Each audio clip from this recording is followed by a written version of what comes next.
O Opinião Pernambuco está de volta com o tema O que mudou com a reforma trabalhista. Participam Débora Tito, procuradora do Ministério Público do Trabalho. José Almeida de Queiroz, consultor jurídico da FEComércio PE.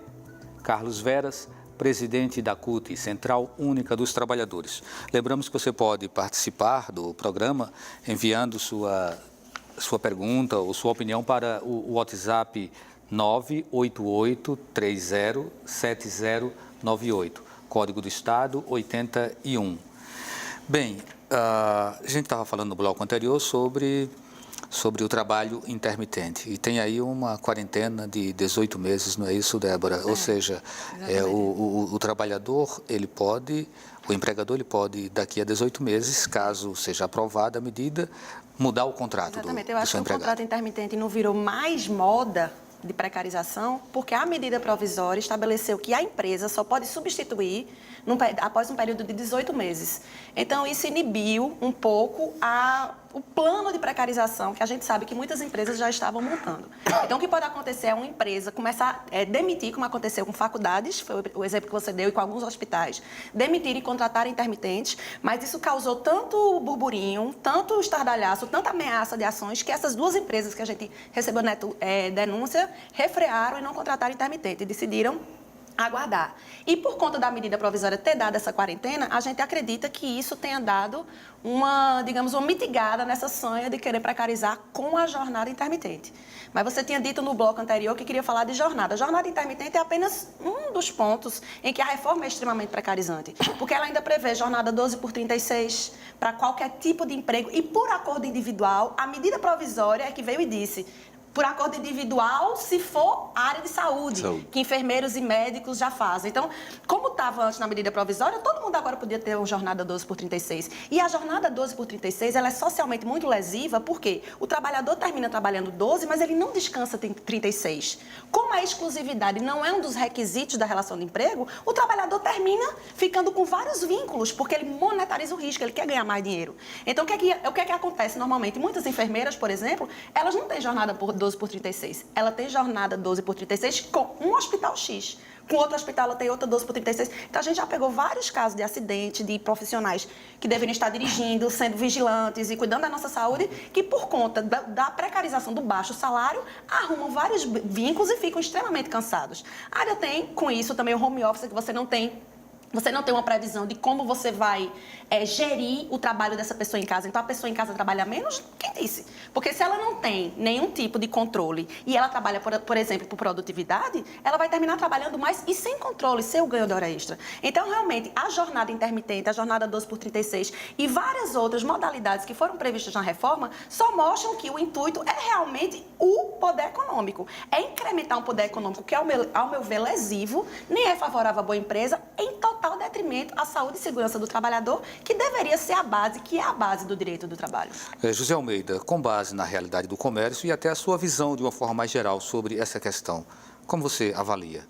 Olha, com relação à jornada 12 por 36, também foi um ponto que nós avaliamos, porque antes da provisória, como disse a procuradora, havia essa amplitude, não é? A medida provisória restringiu para a área de saúde, mas possibilitou você celebrar através de convenção, acordo coletivo. Nós temos principalmente o Sistema S, do Sistema FEComércio. Nós só temos para uma atividade. Nós avaliamos a questão de ter a necessidade de ter porteiros nessa jornada, especificamente. Para as outras atividades, por exemplo, nós temos no Sistema S o SENAC, que tem os chamados cursos profissionalizantes, com a faculdade também. Então, nós temos pessoas que trabalham também jornada, com base que eu te falei anteriormente, o artigo 58A, jornada de 30 horas. E isso vai possibilitar, na condição de professor, ele ministra na faculdade SENAC e poderá ministrar em outro estabelecimento de ensino. Até aí não vejo nenhuma dificuldade. Agora, em outras atividades, na verdade, nós conversamos, são 20 atividades diferentes, gênero alimentício, autopeça, tudo, mas todos eles, nós fizemos uma reunião com todos os presidentes sindicatos, com os assessores jurídicos e os assessores técnicos de cada entidade dessa, e avaliamos essa situação, foi verticalizado para as empresas e, na verdade, não há essa vontade de querer realmente introduzir a questão de jornada 12 por 36 e principalmente a questão do home office, como disse a procuradora. Você não tem o controle, né? Ele vai desde uma questão da saúde, em função do excesso de jornada, até a questão de eventuais equipamentos, como eu disse no intervalo, que ele usa. E ele vai dizer, olha, danificou meu equipamento, eu tenho um custo X de energia.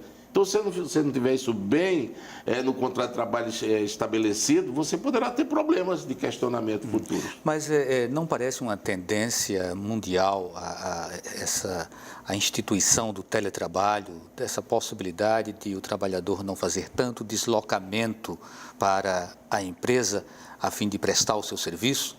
Isso não é uma tendência mundial? Em lugares de patamares civilizatórios mínimos. Por exemplo, aqui no Brasil mesmo, o Ministério Público tem. A gente tem a modalidade de teletrabalho. Como é isso? O servidor acessa de sua casa o MPT digital, que é o que a gente tem os processos, e vai para a procuradoria ou para o seu local, até para uma questão ambiental. Economiza carro, economiza gasolina, economiza fumaça no meio ambiente, mas tem que ser em lugares que têm patamares civilizatórios mínimos. O grande problema dessa reforma é que até as boas ideias foram deturpadas no substitutivo. A gente brinca que parece que foi realmente um desserviço, porque você não pode ser ingênuo e você dissociar a realidade social da realidade econômica. Então, o discurso simplesmente neoliberal de que desenvolvendo a economia se desenvolve social não é verdadeiro para determinadas categorias. Por exemplo, dá um exemplo básico, aquela reforma rural do Nilson Nery, que queria colocar 14 dias de trabalho. Então, assim, o que a gente precisa é não ser ingênuo e, por exemplo, o home office e o teletrabalho é uma boa ideia em lugares que tem patamares civilizatórios mínimos. A jornada 12 por 36 é uma excelente ideia em lugares que a pessoa tem um salário bom, que realmente ele descansa às 36 horas. Então, a gente não pode, no Brasil, assim como na Índia e Bangladesh, eu fico brincando, a gente quer ser Alemanha ou Índia? Porque se você tem patamares civilizatórios bons, você tem boas ideias, né? Vamos ouvir, Carlos. Vamos. E nós estamos, inclusive, na contramão do processo, né? Porque a nossa luta histórica foi pela redução da jornada de trabalho de 44 para 40 horas semanais, sem redução de salário. O que a gente tem hoje é um aumento na jornada de trabalho.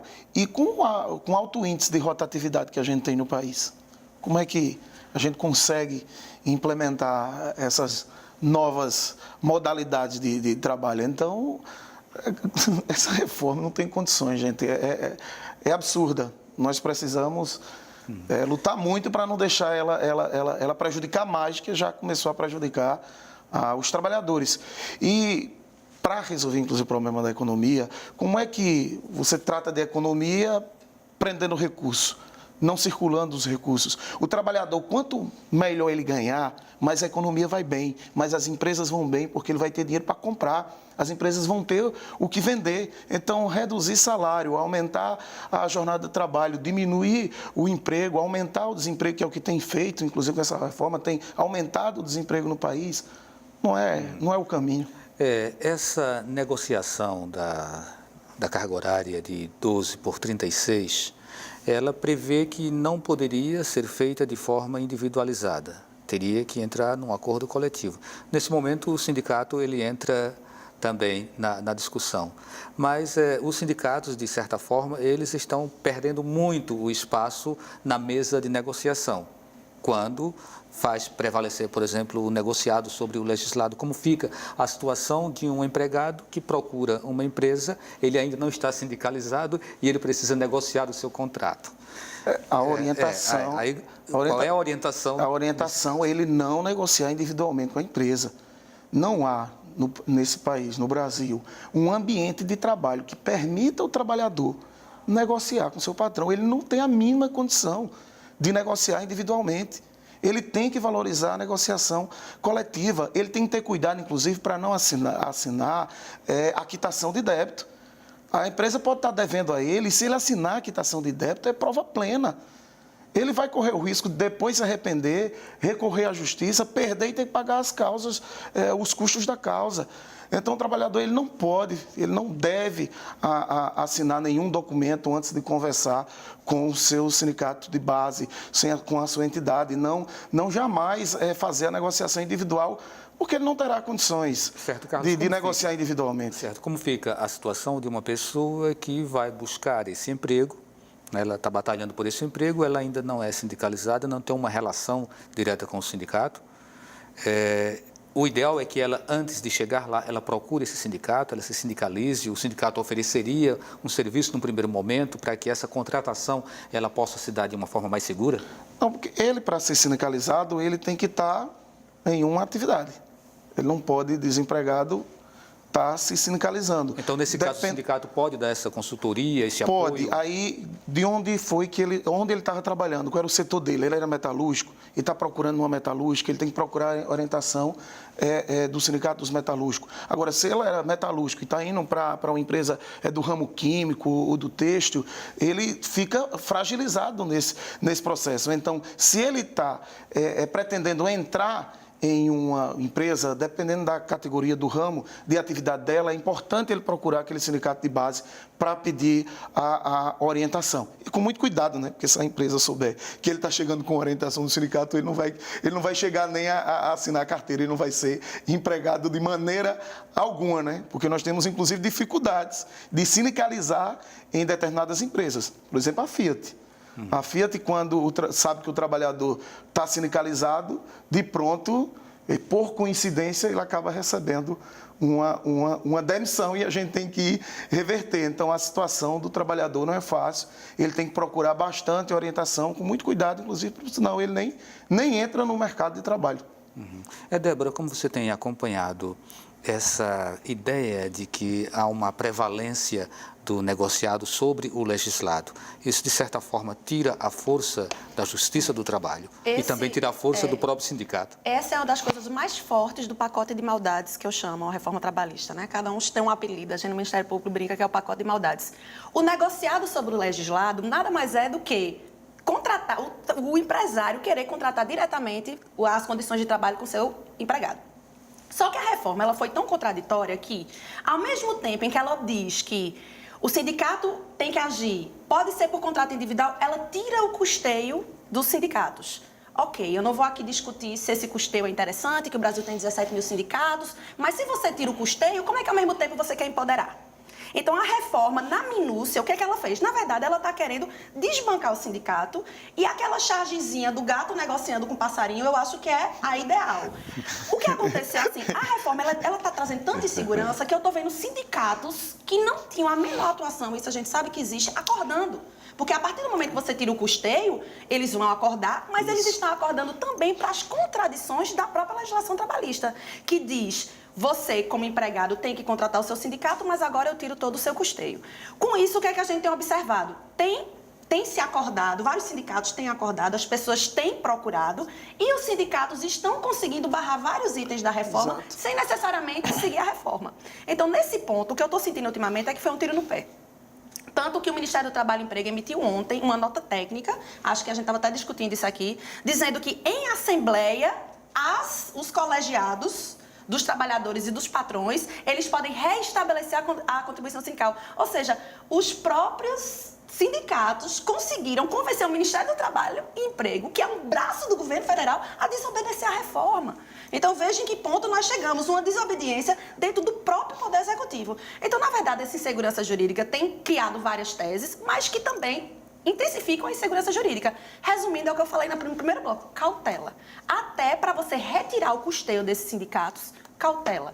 Até para você contratar intermitente, cautela. Vamos esperar mais um pouquinho, porque realmente ninguém está se entendendo, nem o próprio governo, o seu Ministério do Trabalho, com o seu executivo, com sua cabeça do Poder Executivo. Então, realmente, é insegurança jurídica. O meu conselho é Constituição. Ok, a gente tem várias perguntas aqui dos telespectadores e a gente vai deixar essas perguntas para o próximo bloco. Então, a gente chama esse intervalo e volta daqui a pouquinho. Até já.